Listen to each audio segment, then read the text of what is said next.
eu gostaria de trazer alguns conceitos, que são conceitos que, ao meu ver, são base para o próprio discurso de ódio e para a própria liberdade religiosa.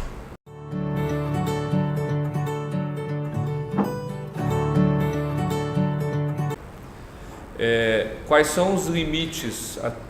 Quando se pode tornar uma conduta religiosa, uma ação religiosa ilícita, ao dizer que aquela pessoa religiosa está cometendo um discurso de ódio?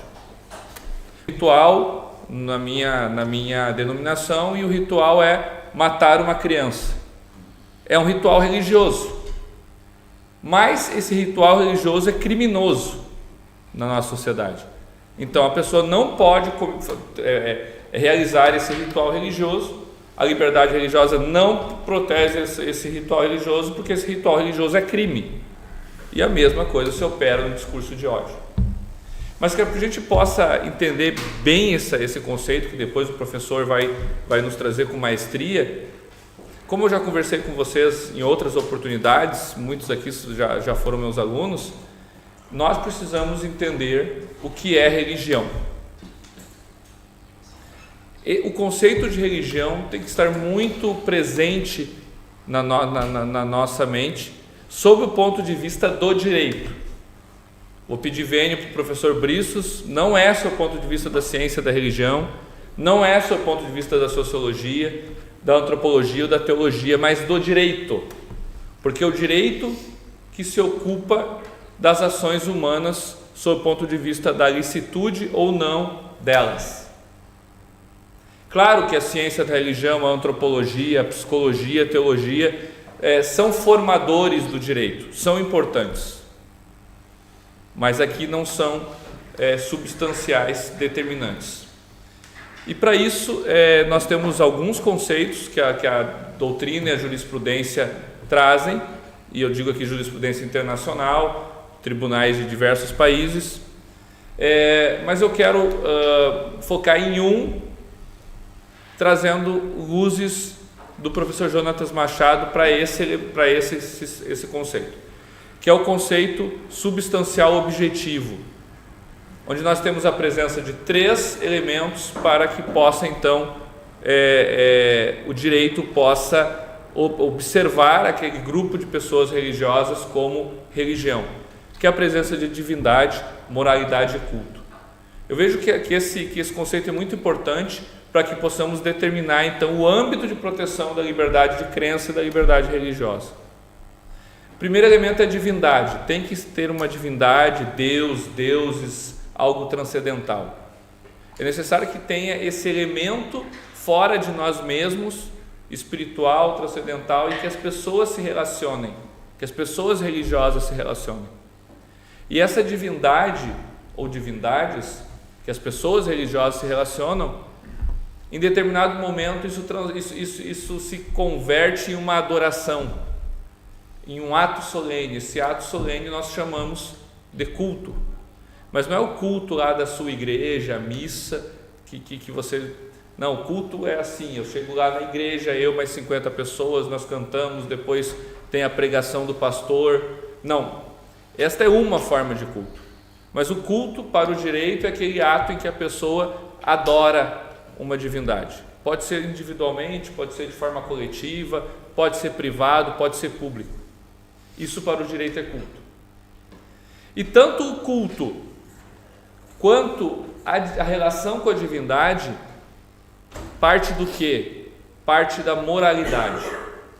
A moralidade, neste conceito, são os elementos morais, os dogmas que estão vertidos, melhor dizendo, estão vertidos em um livro sagrado ou em vários livros sagrados ou até mesmo numa tradição oral. Então, a partir de uma tradição escrita ou oral, aquelas pessoas sabem como se relacionar com a divindade, como adorar a divindade.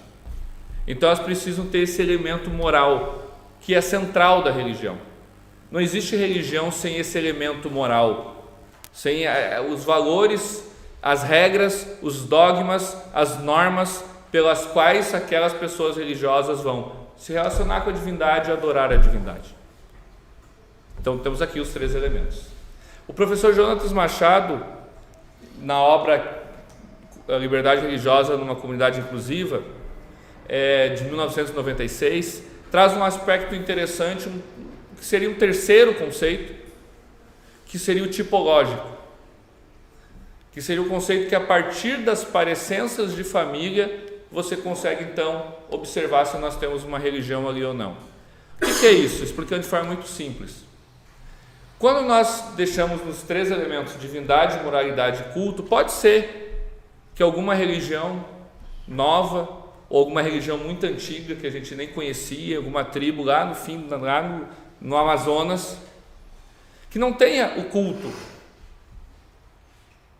ou não tenha, quem sabe, uma moralidade muito clara, algum dogma, vai deixar de ser religião por isso?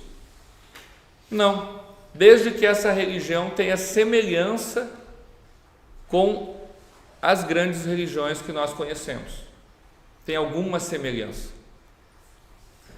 Isso é importante porque traz essa abertura para o operador do direito não ficar preso apenas nesses 3 elementos quase de forma matemática. Então o operador, o jurista, ele precisa entender, olha, nós temos esses 3 elementos na mesa, mas eu preciso enxergar tanto divindade, quanto moralidade, quanto culto de forma aberta. E aí eu trago o exemplo da igreja do monstro do espaguete voador.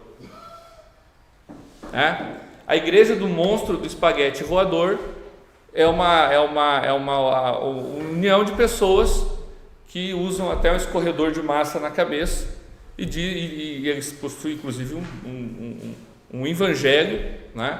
Que agora eu esqueci o nome, mas um livro de regras, e eles cultuam esse monstro do espaguete voador. Esse caso já chegou no Tribunal de Direitos Humanos, e o Tribunal Europeu de Direitos Humanos disse então, não, o monstro do espaguete voador não é uma religião, também conhecido como pastafarianismo, não é uma religião. Por que não é uma religião? Porque ela nasce a partir de uma paródia, é um movimento contrário ao criacionismo patrocinado por Richard Dawkins, no sentido de que se o criacionismo existe, se Deus criou um mundo, então no meu mundo quem criou foi o monstro do espaguete voador. Então é uma paródia, é uma sátira ao cristianismo. Logo, a sua fonte, a sua moralidade é falsa. Se é falsa, não é religião. Então nós conseguimos verificar a importância disso, porque a partir desses elementos, acho que essa é minha água está ali, se pudesse me alcançar, por favor, vamos. A partir desses elementos, divindade, moralidade e culto, e com uma visão aberta, o Tribunal Europeu disse não é religião, porque se dissesse que era, aquela pessoa poderia tirar foto para carteira de motorista, professor Brissos, com esse corredor de massa na cabeça, teria imunidade tributária, se fosse no Brasil, teria objeção de consciência no sábado. Então, teria todo o plexo de direitos da liberdade religiosa à sua disposição. Para quê? Para ele ficar satirizando o cristianismo. Essas pessoas têm à sua disposição, professor Fagner, a liberdade de expressão, mas não a liberdade religiosa, porque religião não são. E o que é a liberdade religiosa, afinal de contas? A liberdade religiosa é o resultado daquilo que nós cremos. Ou melhor, protege o resultado daquilo que nós cremos. Quando a gente fala de liberdade religiosa e liberdade de crença, nós precisamos lembrar sempre que essas liberdades, elas protegem a ação humana. Elas não são a ação humana em si. Porque as pessoas, desde o início dos tempos, desde a aurora da civilização, a pessoa tem nela o desejo religioso. Inclusive eu uso uma expressão homo religions. Talvez eu tenha lido no professor Jonatas Machado, agora não me lembro. Que eu estou falando isso porque senão ele está pensando ali, tá, mas sou eu que escrevi isso, tu está me plagiando, né? Talvez, eu não me lembro agora. Mas por que o homo é homo religious? Porque faz parte da identidade dele, da identidade humana, a vinculação a algo fora dele. Ah, mas e os ateus? Os ateus têm essa vinculação, porque eles acreditam que Deus não existe. E mesmo o ateu, será que ele foi ateu a vida inteira? Não teve momentos em que não foi ateu? Tem aquela piada que o cara entra no avião, ateu, aí chega lá, começa a balançar o avião, ele vira agnóstico, e daqui a pouco o avião começa a cair, ele, meu Deus, me livre disso, né? Então, inclusive os ateus, nós podemos enxergar essa identidade. Bom, então as liberdades, elas protegem essa identidade, elas não são uma identidade. Por que isso é importante? Para que a gente tenha bem claro, como o professor Fagner disse, que as liberdades de exercício, elas são restringíveis.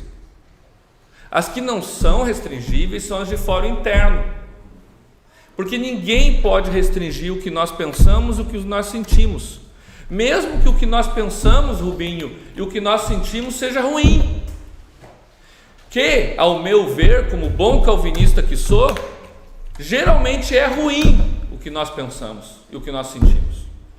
Geralmente é ruim. Se for punir o que eu penso, o que eu sinto, eu tinha que estar numa masmorra agora, e não aqui falando para vocês. Por isso que nós não somos punidos pelo que nós pensamos e pelo que nós sentimos.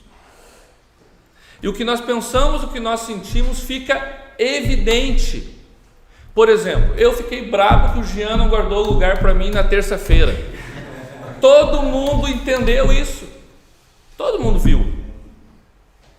Porque é público o que nós pensamos, o que nós sentimos, com exceções de pessoas hipócritas que conseguem. Entendeu? Então, assim, por que eu estou dizendo isso? Porque na religião também é assim. Eu tenho o direito não estou falando de expressar, mas de falar publicamente, de confessar publicamente a minha religião, e isso é absoluto, ilimitado. O país que limita o direito de eu ter uma religião é um país que está limitando um direito ilimitável, como acontece infelizmente hoje no Paquistão, na Coreia do Norte, no Afeganistão e alguns outros países. Agora, o exercício da minha crença, que é aquela ação humana projetada na sociedade, essa é limitável, porque o action, como diz o professor Jonatas Machado, e o action é limitável, mas o action não existe sem o belief. O belief é a crença, que é protegida pela liberdade de crença, de ter, não ter, manter, mudar minha crença. Essa é ilimitada. Mas se eu tenho uma crença, eu preciso exercê-la, eu preciso do action, e aí nós temos a unidade essencial da liberdade de crença e da liberdade religiosa. E a liberdade religiosa, como nós já sabemos, se desdobra em diversos direitos, e onde nós estivermos, inclusive na nossa empresa ou na nossa repartição pública. E aí, por ser de exercício, uma ação humana cheia de boa vontade pode colidir com uma outra ação humana também cheia de boa vontade, e essas ações humanas, quando colidem, nós temos que acomodá-las. E às vezes, professor Wharton, não é uma questão de colisão, é uma questão criminosa, porque eu estou tendo uma ação humana e, como eu sou o dono do negócio aqui, eu posso fazer ele não tocar. Pause. É uma ação humana que não está colidindo com outra ação humana, está colidindo com o ambiente de liberdades, está violando o ambiente de liberdades, está violando a comunidade política. E quando viola a comunidade política, nós temos ou um ilícito civil ou um ilícito penal. E o ilícito civil tem que ser punido por um juiz civil, e um ilícito penal tem que ser punido por um juiz penal, antes, claro, com processo judicial, com discussão, com contraditório, com ampla defesa, com direito a recurso. Então, nós estamos aqui não mais no campo de ponderações de direitos. Vamos partir agora para o campo das violações, e aí entra o discurso de ódio. Muito obrigado a todos.